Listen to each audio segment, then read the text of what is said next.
Évangile selon Marc, chapitre 6. Jésus partit de là et se rendit dans sa patrie. Ses disciples le suivirent. Quand le sabbat fut venu, il se mit à enseigner dans la synagogue.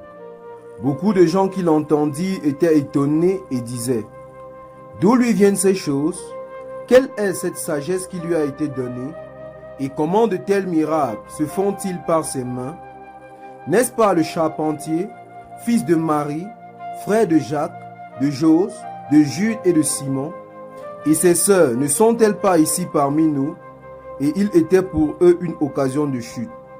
Mais Jésus leur dit : un prophète n'est méprisé que dans sa patrie, parmi ses parents et dans sa maison. Il ne put faire là aucun miracle, si ce n'est qu'il imposa les mains à quelques malades et les guérit. Et ils s'étonnaient de leur incrédulité. Jésus parcourait les villages d'alentour en enseignant. Alors il appela les 12 et il commença à les envoyer 2 à 2 en leur donnant le pouvoir sur les esprits impurs.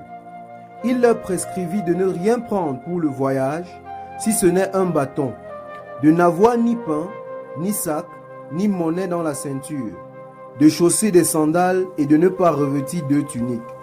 Puis il leur dit : dans quelque maison que vous y entriez, restez-y jusqu'à ce que vous partiez de ce lieu. Et s'il y a quelque part des gens qui ne vous reçoivent ni ne vous écoutent, retirez-vous de là et secouez la poussière de vos pieds, afin que cela leur serve de témoignage. Ils partirent et ils prêchaient la repentance. Ils chassaient beaucoup de démons et ils oignaient d'huile beaucoup de malades et les guérissaient. Le roi Hérode entendit parler de Jésus, dont le nom était devenu célèbre, et il dit : Jean-Baptiste est ressuscité des morts, et c'est pour cela qu'il se fait par lui des miracles. D'autres disaient : c'est Élie, et d'autres disaient : c'est un prophète comme l'un des prophètes. Mais Hérode, apprenant cela, disait : ce Jean que j'ai décapité, c'est lui qui est ressuscité.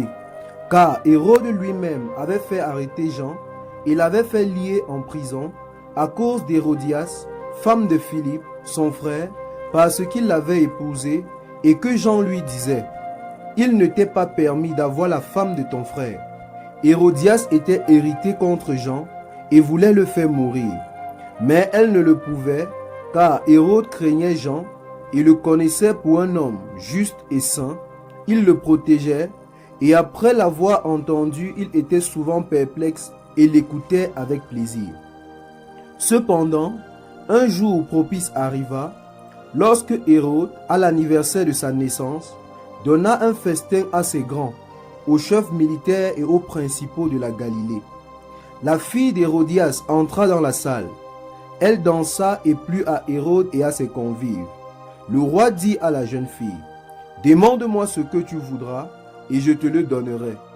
Il ajouta avec serment : ce que tu me demanderas, je te le donnerai, fût-ce la moitié de mon royaume. Étant sortie, elle dit à sa mère : que demanderai-je? Et sa mère répondit : la tête de Jean-Baptiste.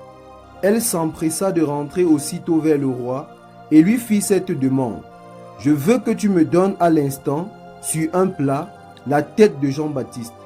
Le roi fut attristé, mais à cause de ses serments et des convives, il ne voulut pas lui faire un refus. Il envoya sur le champ un garde avec ordre d'apporter la tête de Jean-Baptiste. Le garde alla décapiter Jean dans la prison et apporta la tête sur un plat. Il la donna à la jeune fille et la jeune fille donna à sa mère.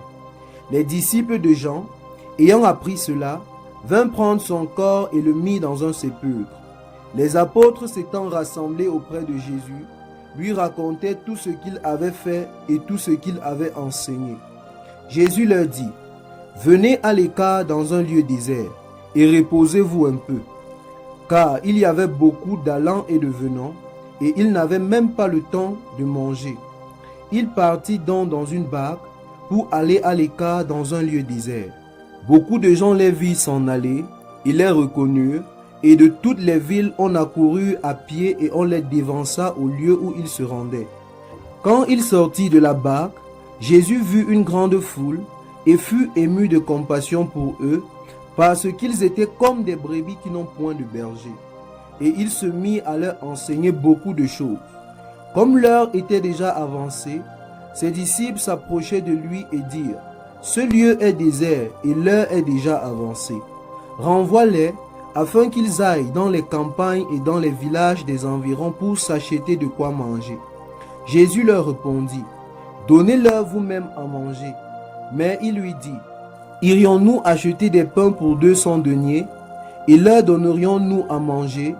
Et il leur dit, « Combien avez-vous de pain?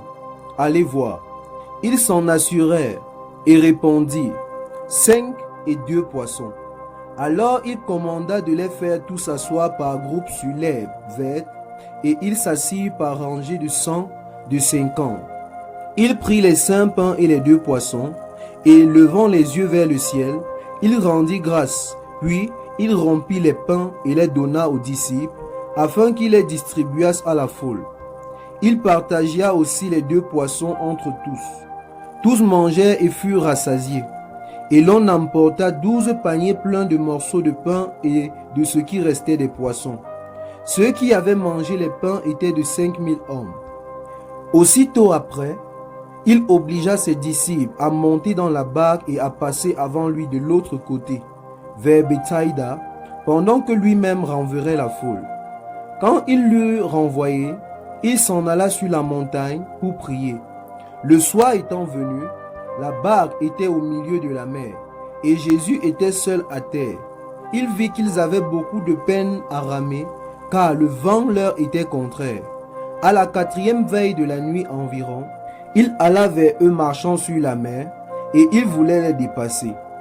Quand ils le virent marcher sur la mer, ils crurent que c'était un fantôme, et ils poussaient des cris, car ils le voyaient tous, et ils étaient troublés.